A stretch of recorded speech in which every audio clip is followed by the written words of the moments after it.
Bushnell City Council Electric Feasibility Study Presentation Workshop to order. Concerned citizens packed Bushnell City Hall earlier in October. They showed up to hear more about the city's potential hostile takeover of more of SECO Electric Service territory and to hear about a mysterious $19,000 report the city will use in its decision. Okay, the first is the purchase option.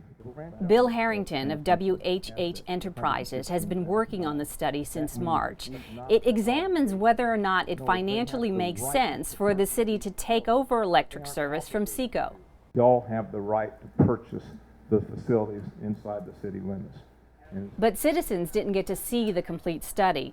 Instead, Harrington simply showed a few calculations he made, claiming the city could buy the SECO territory for slightly more than $6 million. So you add all that up, you get 6.1 million, and that is my conservative estimate. But experts from SECO say this estimate is way off. It doesn't include the 3 substations that serve the area, and it significantly underestimates other costs. In fact, SECO's analysis show the real cost for the city to purchase the territory is $16 million.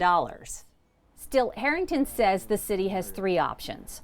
First, buy SECO infrastructure and charge Bushnell rates, which are among the highest in the state. Harrington says the city would be able to make more than $4 million. Second, buy SECO territory and charge SECO rates, which are among the lowest in the state. Harrington says the city would lose millions in this scenario. The third option is for the city to buy SECO territory and eventually purchase bulk power on the open market at lower rates than they currently pay. And scenario 3 assumed that we would purchase this power at market prices and we would charge SECO retail rates. But concerned citizens at the council meeting had questions.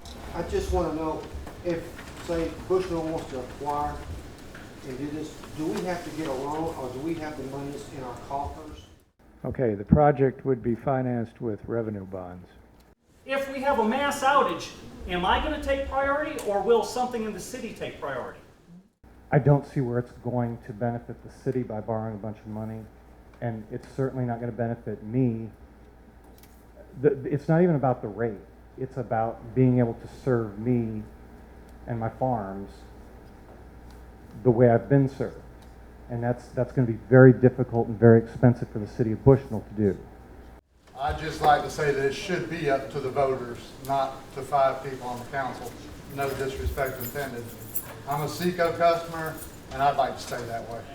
This group cannot decide for the citizens. The citizens are going to have to decide this in a referendum. Councilmember Swain suggested the city let citizens vote on this, but his motion received no second. In fact, Councilmember Kay McCoy said she didn't trust citizens to read the study. I'm not voting to do that unless I felt like everybody was going to study everything I'm going to be studying, and I don't think that'll happen. That's why I'm not voting. Why do you think you're smarter than everybody else? SECO Chief Financial Officer Gene Kanakovsky shared a study from 2011 by the city that shows a purchase of SECO territory won't work. We believe that the increases to be borne by the acquired commercial accounts would inevitably lead to potential negative consequences for the city of Bushnell. He asked what's changed since this last study, but no one provided an answer. SECO Vice President Catherine Gloria also had some tough questions. Among the documents that were provided on June 11th. You're not asking the questions. You're up here giving a speech. Would you please sit down?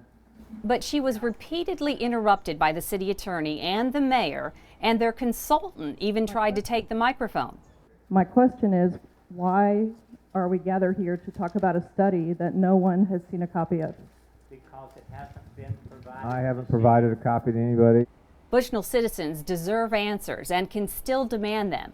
Attend your city council meetings and get involved with the Citizens for Cooperative Power petition. Vote yes for SECO.